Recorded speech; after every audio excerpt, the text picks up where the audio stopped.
তো গল্পের শুরু হয় দ্য লায়ন কিং সিনেমার পরের প্রাইডল্যান্ড থেকে, যেখানে এখন সিম্বার একটি মেয়ে হয়েছে যার নাম রাখা হয়েছে কিয়ারা। সিম্বা তার মেয়ের সঙ্গে খুশি মনে খেলছিল। ঠিক তখনই সে গন্ধের মাধ্যমে অনুভব করেন যে তার স্ত্রী নালা কোনো বিপদে পড়েছে। সে কিয়ারাকে তার গুহায় নিয়ে গিয়ে বলেন যে সে তার মা নালাকে উদ্ধার করে সন্ধ্যার মধ্যে ফিরে আসবে। কিয়ারা ছোট বলে কিছুটা ভয় পেয়ে যায়, কিন্তু সিম্বা তাকে আশ্বস্ত করে বলেন তার যত্ন নেওয়ার জন্য এখানে টিমন আর পুম্বা আঙ্কেল আছে। এই কথা বলে সিম্বা চলে যায় নালাকে খুঁজতে। ধীরে ধীরে রাত নামে, আকাশে ঘন কালো মেঘ জমে আর বৃষ্টি শুরু হয়। কিয়ারা জীবনে প্রথমবার বৃষ্টি দেখে। সিংহেরা সাধারণত পানিকে ভয় পায়, তাই কিয়ারাও ভয় পেয়ে যায়। তার পাশে তখন তার মা বাবাও ছিল না, তাই ভয় পাওয়াটাও ছিল স্বাভাবিক। ঠিক তখনই গুহায় রফিকি আসে। রফিকিকে দেখে কিয়ারা খুব খুশি হয়, কারণ সে তার রফিকি দাদুকে খুব পছন্দ করে। কিয়ারা তাকে বলেন যে সে পানিকে খুব ভয় পায়। রফিকি এটা শোনার পরে বলেন, তোমার শরীরে যে সিংহের রক্ত বইছে তারাও একসময় পানিকে ভয় পেত, কিন্তু তারা তাদের ভয়কে জয় করেছে। সেই সাহসের জন্যই তারা এত শক্তিশালী সিংহ হয়েছে। কিয়ারা বলেন, আমি বোধহয় কখনোই আমার বাবা সিম্বা বা দাদু মুফাসার মতো সাহসী হতে পারবো না। রফিকি এই কথা শুনে সিদ্ধান্ত নেয় কিয়ারাকে তার বয়সী এক সিংহের গল্প শোনাবে।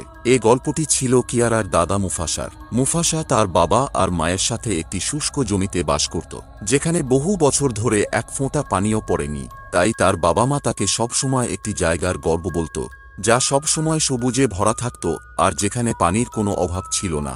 জায়গাটি ছিল পশুদের জন্য স্বর্গের মতো, যার নাম ছিল মেলেলে। তারা মুফাসাকে বলতো এই জায়গাটি সূর্যের আলো বরাবর আর তার গন্তব্য সেখানেই।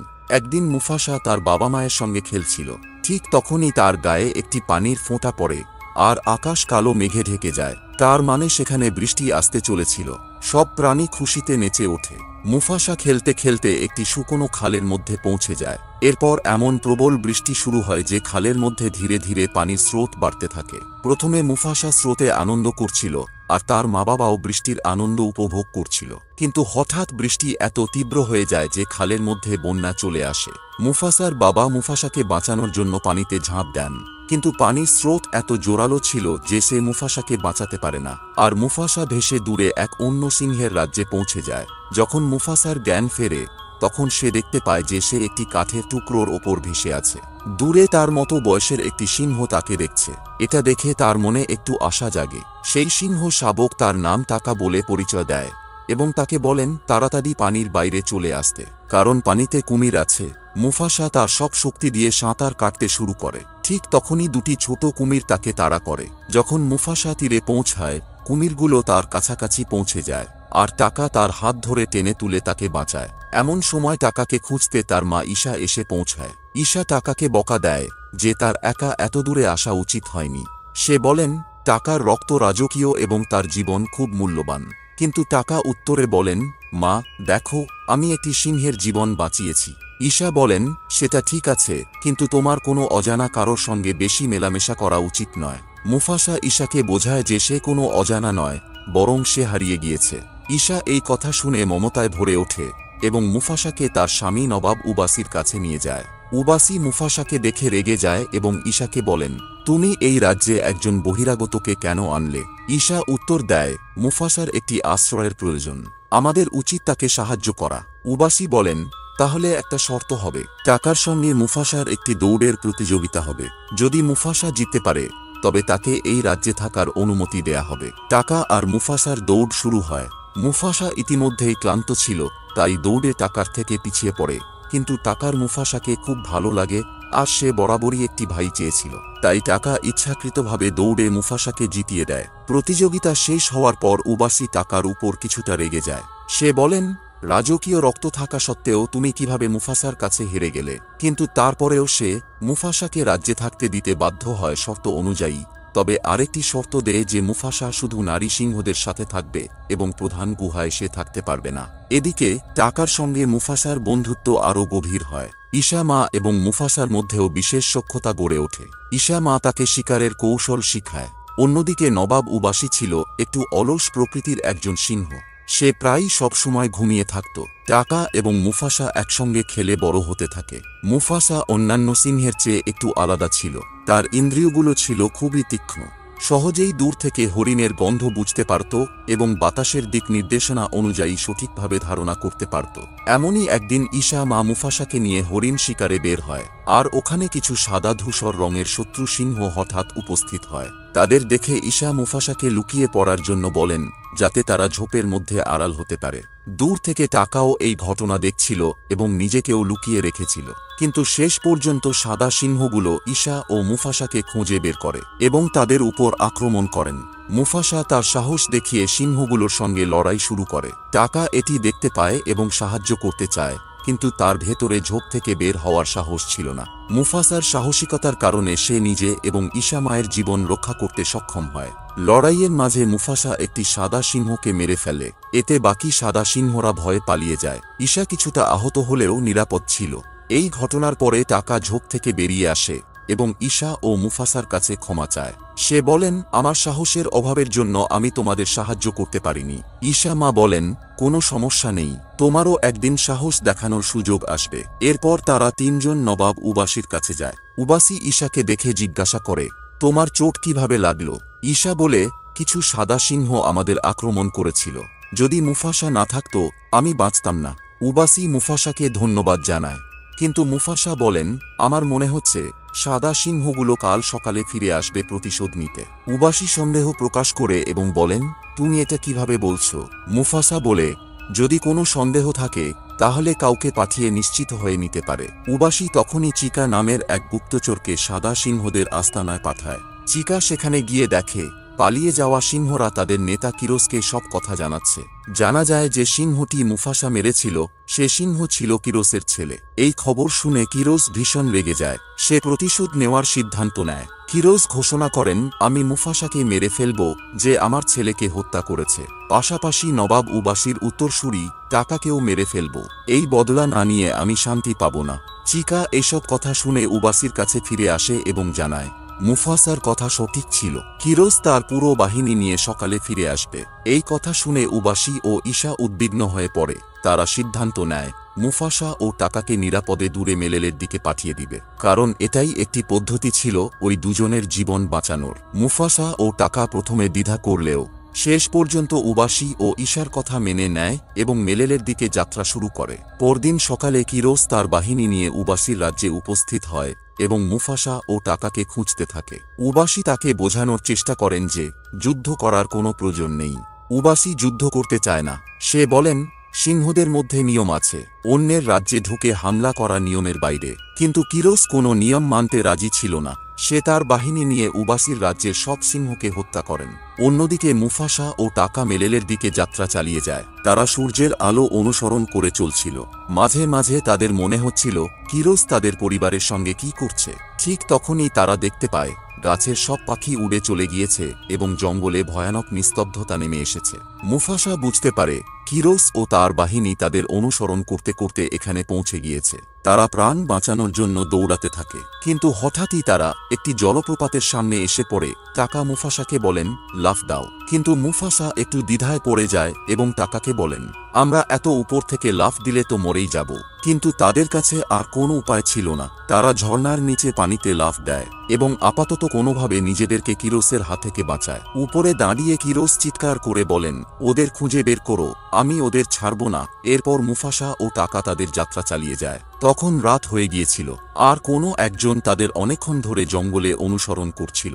মুফাসা লক্ষ্য করে দেখে এটি একটি সিংহী। তার নাম সারাবি, যে ছিল রাজপরিবারের একজন রাজকন্যা এবং সেও জঙ্গলে হারিয়ে গিয়েছিল। তার সঙ্গে তার দেহরক্ষী জাজু ছিল। এখন মুফাসা, টাকা, সারাবি এবং জাজু একসঙ্গে একটি দল তৈরি করে, যা তাদের আরও শক্তিশালী করে তোলে।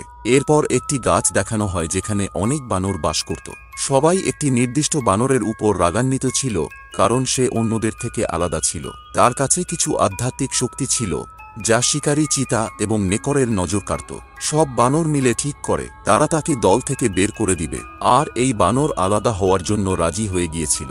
সেই বানরের নাম ছিল রাফিকি। মুফাসা, টাকা, সারাবি এবং জাজু রাতের বেলা চলার সময় রাফিকির সঙ্গে দেখা হয়ে যায়। তারা রাফিকিকে দেখে অবাক হয়, কারণ রাফিকি দেখতে অন্য বানরের মতো ছিল না, সে একটু ভিন্ন ছিল। তারা তাকে জিজ্ঞাসা করেন, তুমি কি বলতে পারবে মেলেলে এই পথেই আছে কিনা? রাফিকি তার আধ্যাত্মিক শক্তি ব্যবহার করে জানায়, তোমরা সঠিক পথে আছো। যেহেতু রাফিকি তখন মুক্ত ছিল, সে তাদের সঙ্গে যোগ দেয় মেলেলে যাওয়ার জন্য, কারণ মেলেলে ছিল প্রাণীদের জন্য এক ধরনের স্বর্গ। পরের দিন যখন তারা এক মরুভূমির মধ্য দিয়ে যাচ্ছিল, তখন টাকা মুফাসার কাছে এসে বলেন, আমি সারাবির প্রেমে পড়ে গিয়েছি। তুমি কি আমাকে কোনো উপায় দিতে পারবে যাতে আমি তাকে আমার ভালোবাসার কথা বলতে পারি? মুফাসা হাসতে হাসতে বলেন, তুমি সারাবিকে বলবে তার শরীর থেকে অনেক সুন্দর ফুলের গন্ধ আসে। টাকা অবাক হয়ে জিজ্ঞাসা করে, তুমি এটা কিভাবে জানলে? মুফাসা বলেন, তুমি জানোই তো আমার ঘ্রাণশক্তি অন্য সিংহদের চেয়ে অনেক বেশি তীক্ষ্ণ। এরপর টাকা সারাবির কাছে গিয়ে বলেন, তোমার শরীর থেকে দারুণ ফুলের গন্ধ আসে।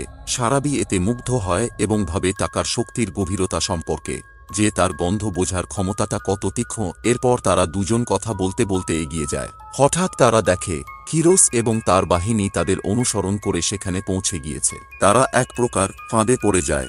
রাফিকি লক্ষ্য করেন তাদের কাছ থেকে একটি হাতির দল যাচ্ছে।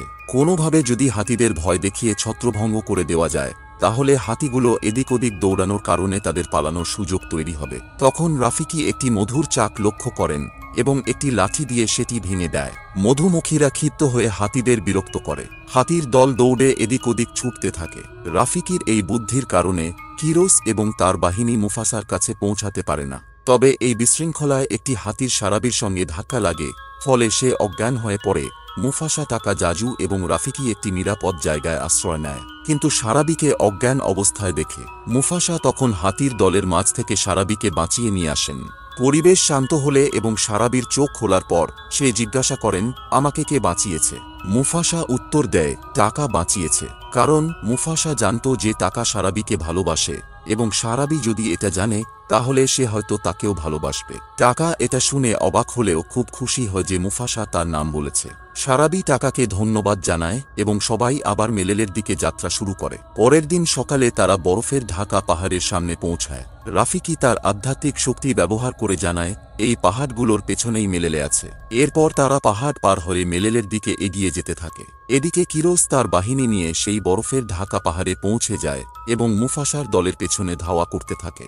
মুফাসা বুঝতে পারে কিরোস বরফে তাদের পায়ের ছাপ দেখে তাদের খুঁজে বের করতে পারে, তাই সে জাজুকে বলেন উপরের পাহাড় থেকে বরফ ঠেলে নিচে ফেলে দিতে, যাতে পায়ের ছাপ মুছে যায়। জাজু ঠিক তাই করে, আর মুফাসার এই পরিকল্পনা সফল হয়। এক রাতে পাহাড়ে হাঁটার সময় সারাবির মনে পড়ে সেই দিনের কথা যখন তাকে হাতির দলের ভেতর থেকে বাঁচানো হয়েছিল। সে মুফাসাকে জিজ্ঞাসা করেন, সত্যি বলো, আমাকে টাকাই বাঁচিয়েছিল না তুমি? মুফাসা উত্তর দেয়, টাকাই বাঁচিয়েছে। কারণ মুফাসা দ্বিধায় ছিল যে সারাবি ভুল করে তাকে ভালোবাসতে শুরু না করে। কারণ মুফাসা চায়নি সারাবি তাকে ভালোবাসুক আর টাকা কষ্ট পাক। কিন্তু মেয়েদের ষষ্ঠ ইন্দ্রিয় সব সময় সঠিক থাকে আর সবকিছু বুঝে ফেলতে পারে। তাই সারাবি বলেন, মিথ্যা বলো না, আমাকে তুমিই বাঁচিয়েছ, স্বীকার করো। শেষে মুফাসা সত্যি কথা স্বীকার করেন। এরপর সারাবি এবং মুফাসা একে অপরের প্রতি তাদের ভালোবাসার কথা প্রকাশ করে। দূর থেকে এইসব দেখছিল টাকা এবং তার ভীষণ রাগ হয়। সে দেখে মুফাসা তার ভালোবাসা কেড়ে নিয়েছে। রাগে টাকা ফসে ওঠে এবং সিদ্ধান্ত নেয় সে মুফাসার সাথে বিশ্বাসঘাতকতা করবে।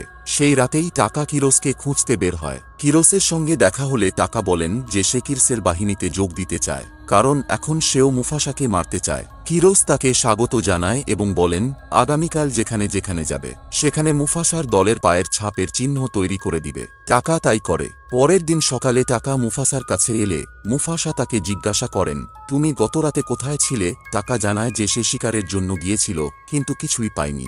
এরপর সবাই আবার মেলেলের দিকে যাত্রা শুরু করে।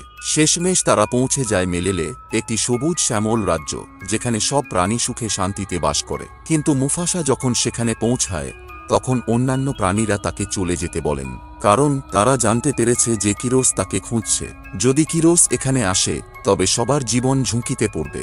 মুফাসা আত্মবিশ্বাসের সঙ্গে বলেন, কিরোস এখানে আসতে পারবে না, কারণ আমরা কোনো চিহ্ন রেখে আসিনি। ঠিক তখনই পেছন থেকে বিকট গর্জন শোনা যায়। মুফাসা ফিরে দেখে কিরোস মেলেলে পৌঁছে গিয়েছে। মুফাসা বিশ্বাস করতে পারে না এটা কিভাবে সম্ভব। কিরোস জানায় সে এখানে টাকার সাহায্যে এসেছে, কারণ টাকা তার পায়ের ছাপ রেখে গিয়েছে। মুফাসা হতবাক হয়, বিশ্বাস করতে পারে না যে টাকা তাকে ধোঁকা দিতে পারে, কিন্তু সত্যি এটাই। এরপর কিরোস আর মুফাসার মধ্যে ভয়ঙ্কর লড়াই শুরু হয়। অন্য প্রাণীরাও কিরোসের বাহিনীর সঙ্গে লড়াই করতে থাকে। লড়াইয়ের মাঝে মুফাসা, কিরোস এবং টাকা এক গভীর খাদে পড়ে যায়। সেখানে কিরোস মুফাসার ওপর চড়াও হয়। টাকা সবকিছু দেখছিল, তখন তার মায়ের কথা মনে পড়ে, যে বলেছিল তোমারও একদিন সাহস দেখানোর সময় আসবে।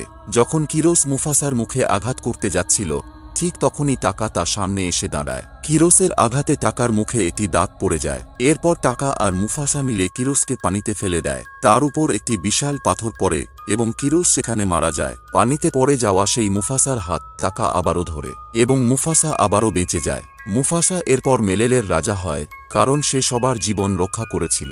এরপর মুফাসা মেলেলেতে তার মাকে খুঁজে পায়। বাচ্চা থেকে তার বড় হওয়া ছেলেকে দেখে তার মা আবেগী হয়ে পড়ে। সব প্রাণী মুফাসাকে বলেন সে যেন টাকাকে মেলেলে থেকে তাড়িয়ে দেয়, কিন্তু মুফাসা জানায় যতদিন আমি রাজা থাকব টাকা আমার সাথেই থাকবে। তবে মুফাসা আরও বলেন, আজকের পর থেকে আমি কখনো টাকার নাম মুখে আনব না। তখন টাকা নিজেই জানায়, আজ থেকে আমার নাম হবে স্কার, কারণ এই নাম আমাকে সবসময় আমার ভুলের কথা মনে করিয়ে দিবে। এই গল্প বলার পর সকাল হয়ে যায়। কিয়ারার ভেতরে সাহস জন্মায় এবং সে সিদ্ধান্ত নেয় যে সে আর পানিকে ভয় করবে না। ঠিক তখনই সে দেখে সিম্বা আর নালা ফিরে আসছে, কিন্তু তারা একা নয়, তাদের সঙ্গে তাদের সদ্যজাত সন্তানও এসেছে। এটি দেখে কিয়ারা ভীষণ খুশি হয়। এই ছিল মুফাসা দ্য লায়ন কিং সিনেমার গল্প। তো আজকে এ পর্যন্তই বন্ধুরা। এমন আরও ইন্টারেস্টিং সব সিনেমার বাংলা এক্সপ্লেইন দেখতে এসএস এক্সপ্লেইনদের সাথেই থাকুন। ভালো থাকুন, আল্লাহ হাফেজ।